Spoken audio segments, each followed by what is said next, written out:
Okay, so we ended our 72 stitches for the cowl in particular with a contrast color stitch. And so now when we turn the work here, I'm just gonna pinch those yarns again.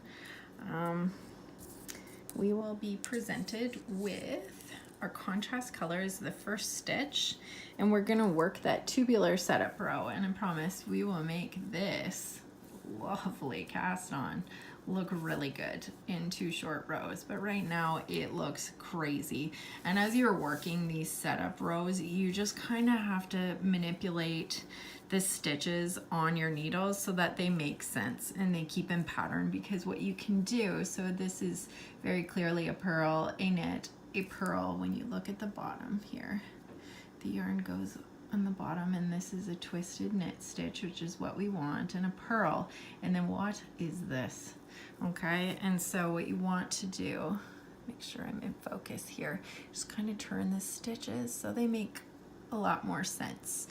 So that one's a knit stitch, and so sometimes you just need to give a little tug to the bottom of your work, and now you can see that that's that twisted knit stitch, and then that's a purl. So every once in a while you're just gonna have to tell everybody to settle down and sort themselves out, but that's not a big deal. You just know, and because we're not joining in the round right now, you really don't need to worry about them being twisted around the needles. I mean, all of your knit stitches are guaranteed to be twisted. That's what we want, and the setup row will deal with those. So we're starting tubular setup row 1 with our master colors. I'm going to be using blue, and I've got this just twisted around, nothing fancy here to secure it in, and I'm going to keep a little tension on that contrast color with my my hand back here, just to kind of keep it in line. So the first stitch on our tubular setup row 1 using master color is with yarn in front. You just slip that first stitch, and always, again, if you're working a pattern and it says to slip a stitch, always work that purl-wise. And that's just kind of a loose mess, but that's okay. We'll deal with that. Just kind of try to give it a little tension here. There we go. We'll deal with that after. If you can hear crying in the background, that is my very spoiled dog, and I apologize. He has a bone. He just wants me to watch him play with it. Okay, and so now that we've slipped that first stitch, we need to address our twisted knit stitches right here. And so you're going to bring your master color to the back of the work. Sorry, try to stay in focus here.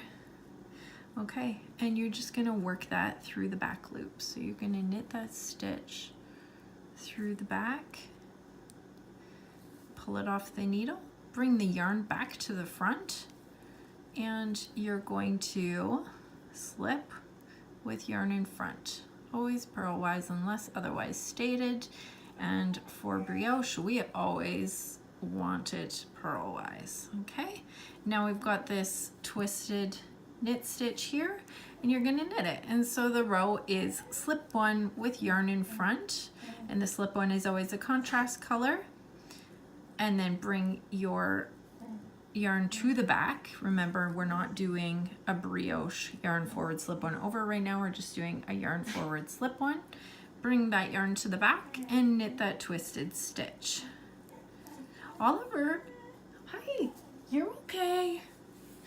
Okay, and yarn in front, slip 1, yarn to the back, knit through the back loop. Okay, so I'm just going to finish up these stitches here, and then we'll run through the second and last row of the tubular setup rows. Slip 1 with yarn in front, because I want to show you guys how we're going to address this weird little knot thing that we have going on. Knit through the back loop, bring yarn to front, slip 1, yarn in the back, through the back loop.